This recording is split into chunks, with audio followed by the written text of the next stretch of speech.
Estudo Bíblico Joel 2, versos 1 a 27. Era costume dos israelitas rasgarem suas vestes, porém Deus queria que eles rasgassem o coração, circuncisão do coração. Somente quando o homem rasga o coração é que ocorre a verdadeira conversão. A circuncisão do prepúcio, o rasgar vestes, os jejuns de alimento e os sacrifícios de animais não tornava o povo de Israel agradável a Deus, pois a verdadeira circuncisão é Deus quem faz. Somente Ele tem o poder de rasgar o velho coração e dar um novo coração. Salmo 51, 10, Deuteronômio 30, verso 6. Neste capítulo, o profeta Joel continua alertando o povo de Jerusalém acerca da iminente invasão dos inimigos. Ele proclama a necessidade de um arrependimento nacional para que o mal predito não sobreviesse sobre o povo e a cidade de Sião. Tudo o que foi apresentado no capítulo 1 é novamente apresentado no capítulo 2, porém o tempo verbal muda. Nesse capítulo, a visão demonstra que a invasão inimiga está para ocorrer, ou seja, apresenta um alerta, enquanto no primeiro capítulo a visão apresenta uma calamidade já instalada, demonstrando que a atitude do povo, embriagados, condizia com uma realidade caótica. Verso 1. Tanto o capítulo 1, verso 1, quanto o capítulo 2, verso 1, começam com o clamor do profeta. Aqui o profeta Joel conclama os moradores de Sião a apresentarem-se para a batalha. O dia do Senhor faria com que todos os moradores do mundo tremessem. Capítulo 1, verso 15. Enquanto no capítulo 1 a visão do profeta apresenta a nação de Israel aviltada em decorrência de uma invasão estrangeira, no capítulo 2 a visão descreve a mesma invasão como sendo iminente. Verso 2. O profeta descreve o dia do Senhor como sendo de trevas e de escuridão. A intensidade das trevas é comparada à alva que se espalha pelos montes. Porque o dia do Senhor seria de escuridade? A resposta vem a seguir. Um povo grande e poderoso haveria de invadir Jerusalém. O profeta dá a entender que a escuridade se dará como por nuvens que encobrem o sol, a alva, ou seja, é uma clara referência à invasão da nação inimiga, que no capítulo 1 foi descrita e comparada a uma invasão de gafanhotos. No capítulo 1, o profeta viu o que restou da invasão de gafanhotos, capítulo 1, verso 4. Já no capítulo 2, ele descreve a chegada dos invasores como nuvens, pois a invasão dos gafanhotos se assemelha às nuvens quando encobrem a luz solar. A invasão prenunciada foi representada por gafanhotos, porém ela se daria por um povo, uma nação. A quantidade de homens e o poder bélico do povo invasor seria algo jamais visto, informação que nos permite entender a pergunta feita no capítulo 1. Aconteceu isso em vossos dias ou também nos dias de vossos pais?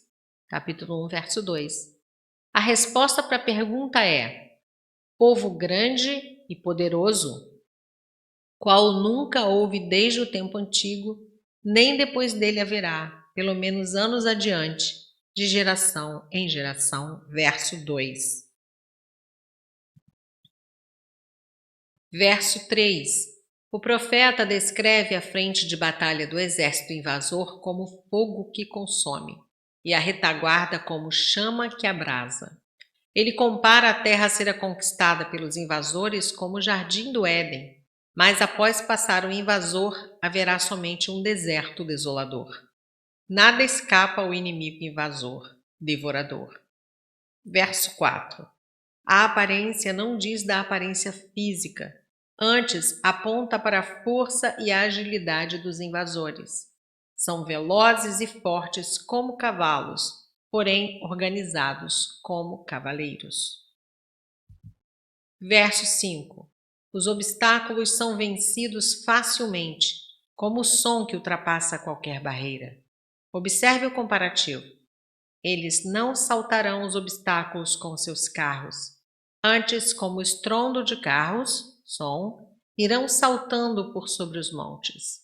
Os montes neste verso refere-se às nações. Por exemplo, Israel é o Monte Santo do Senhor, ou seja, a nação santa. Observe a pergunta que o salmista Davi faz aos montes e outeiros. Montes, que saltaste como carneiros e outeiros como cordeiros? Salmo 114, 6. Ou seja, a pergunta dele foi feita às nações que figuram como montes e outeiros. Versos 6 e 7.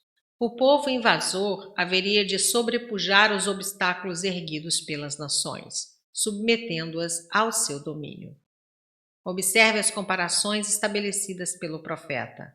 Aparência como de cavalos, força, como cavaleiros correm, agilidade, como estrondo de carros, não há barreiras, como ruído da chama de fogo, destruição. Em resumo, como um povo poderoso e em ordem para a guerra. As características do povo invasor se assemelham à dos gafanhotos, fortes, ágeis, sem empecilhos que os detenham e destruidores vorazes. Verso 6. As nações temem diante do povo invasor. O temor tomará Jerusalém e as nações em redor. Todos ficarão pálidos, congelados pelo terror. Verso 7. O exército invasor é descrito como valentes, velozes, como valentes correrão. Como homens de guerra, ou seja, não há obstáculo para eles, pois são adestrados na arte da guerra. Verso 8. Essa descrição é própria aos gafanhotos. Marchará cada um no seu caminho e não se desviará da sua fileira. Apesar de numerosos, não se atrapalham na batalha. Cada um tem função específica, e mesmo que se arremessem sobre a espada do inimigo, contudo não serão feridos. O que isso quer dizer? Que o comportamento deles se assemelha dos outros gafanhotos que doam suas vidas para que os outros obtenham êxito na empreitada.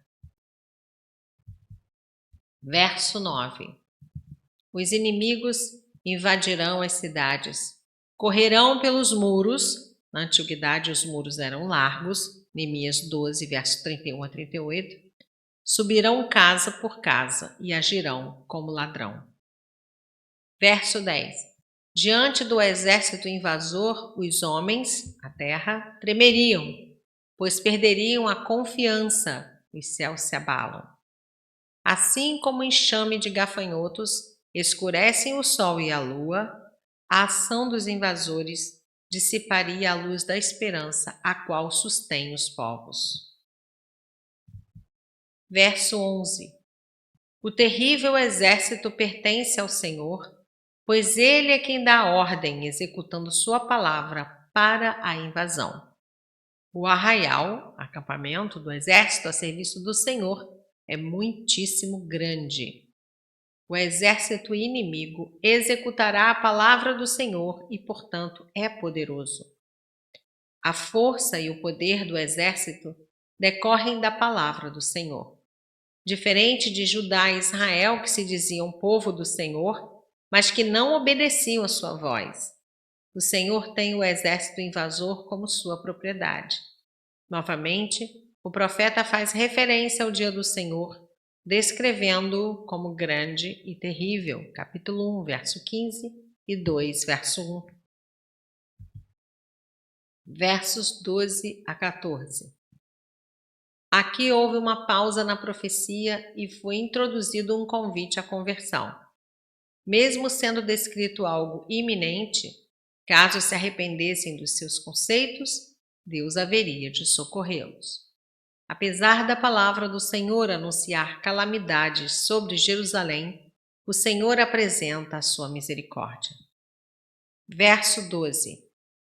Por intermédio do profeta, Deus conclama o povo à conversão, como se converter ao Senhor de todo o coração.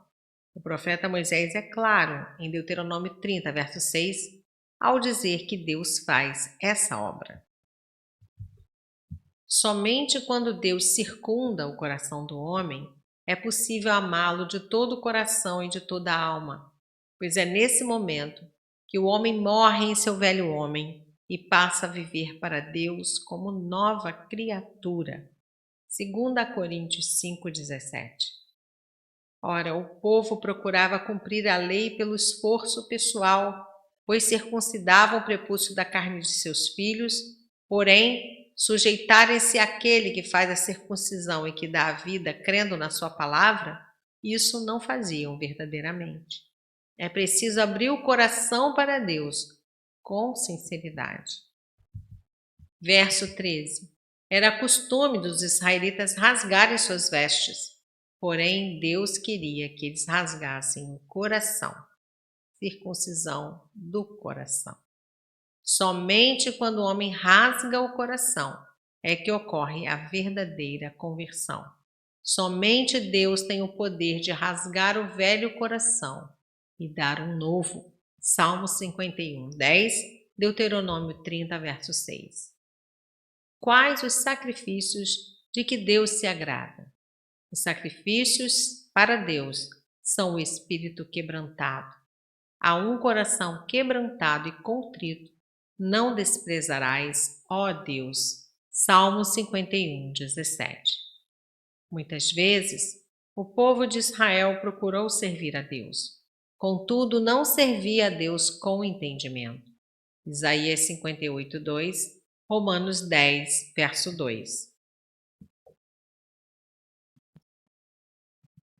Eles estavam confiados que as suas ações, como ir ao templo, estudar a lei, praticar justiça aos companheiros, etc., os tornariam agradáveis a Deus. Apoiavam-se numa justiça própria, mas não confiavam em Deus, que é misericordioso, compassivo, tardio em irar-se, benigno e que se arrepende do mal, independentemente das ações dos homens. Verso 14. O profeta anuncia que, caso o seu povo se arrependesse, Deus seria favorável. Além de não mandar o mal descrito nos versos anteriores, abençoaria o povo. Verso 15. O povo foi alertado do perigo iminente. Capítulo 1, verso 2, versos 1 a 11. Recebeu oferta de livramento, versos 12 a 14. Agora novamente são convidados a reunirem-se ao som da trombeta, mas dessa vez que deixassem as suas atividades regulares e atendessem o chamado do Senhor, Assembleia Solene. Verso 16. Que o povo viesse ao encontro do Senhor. Tanto anciãos quanto crianças, recém-nascidos, noivo e noiva, todos deveriam deixar o que entendiam por importante e que se voltassem para Deus. Verso 17. Após o povo se reunir, os sacerdotes deveriam se posicionar no templo e rogar ao Senhor por misericórdia. Qual deveria ser a oração do sacerdote? Para o Senhor poupar o seu povo, que não fossem entregues ao opróbrio, que os gentios não dominassem sobre eles, que Deus evitasse a zombaria dos povos que diriam: onde está o seu Deus? A mudança no tempo verbal do verso 17 para o verso 18 dá a entender que Israel naquele momento não se arrependeu e que Deus os entregou ao inimigo. As calamidades descritas no capítulo 1 e 2 acabaram por vir sobre Jerusalém e posteriormente Deus se mostrará compassivo com Israel. As bênçãos descritas a seguir, versos 18 a 27, ocorrem em um tempo futuro. Serão concedidas a Israel como nação no milênio. Quando Cristo se assentar no trono de sua glória, elas foram anunciadas logo após a mensagem de arrependimento do profeta, uma vez que, caso arrependessem, desfrutariam dessas beatitudes. Geralmente, quando os profetas apregoavam a necessidade de arrependimento, o povo se aplicava às mesmas coisas do passado, ritos, leis, sacrifícios, orações, etc. O verdadeiro arrependimento, que é o rasgar do coração, não buscavam, continuavam em suas práticas antigas, que consistiam em rasgar as suas vestes materiais com os vários jejuns que promoviam. Joel 2, verso 13. O que era exigido deles, somente Deus pode realizar, que é a circuncisão do coração, o mesmo que rasgá-lo. Deuteronômio 10, verso 16, Jeremias 4, verso 4. Se eles abandonassem suas práticas legalistas, ritualistas e formalistas e fizessem como o salmista Davi, confiassem no Senhor, Deus haveria de realizar o necessário. Ele criaria um novo coração e lhes daria um novo espírito. Salmo 51, 10. Somente Deus pode dar um novo coração e um novo espírito aos homens, desde que se arrependam, ou seja, deixem de recorrer às práticas que eram próprias aos seus pais. Salmo 51, 16. Existe um passo inicial a ser feito pelo homem para que Deus possa operar em seu coração. Verso 18. O profeta anuncia um tempo em que o Senhor se mostraria zeloso da terra e se compadeceria do seu povo. Observe que o tempo verbal da profecia muda desse verso em diante e apresenta o socorro do Senhor de modo atual, do mesmo modo que foi apresentada a invasão de gafanhotos no capítulo 1. Do mesmo modo que o profeta Joel viu e descreveu profeticamente a invasão inimiga e a escassez de alimento, agora ele descreve profeticamente a condição do povo sob o favor de Deus. Verso 19. O Senhor responde o clamor do seu povo e restitui o sustento, pão, a alegria, mosto e o culto, azeite. O povo será farto de sustento, de alegria e de culto, e não mais será entregue aos gentios. O profeta concita o povo de Israel a clamar, porém temos aqui uma profecia para um tempo distante, visto que somente no período da grande tribulação, quando se cumprir a última semana profetizada por Daniel, o povo se reunirá para clamar. Zacarias 12:10. E o cumprimento da promessa de que não mais serão entregues ao opróbrio dos gentios se cumprirá cabalmente com a implantação do reino do Messias. Versos 15 a 19. Verso 20. Do norte. Muitas das invasões à Palestina aconteceram pelo norte. Por isso, esta expressão sugeria a ideia de calamidade e destruição. Jeremias 1, versos 14 e 15, Ezequiel 38, versos 6 a 15. Deus promete lançar o exército invasor para uma terra sem vida e deserta. Verso 21. Os homens de Israel não deveriam temer.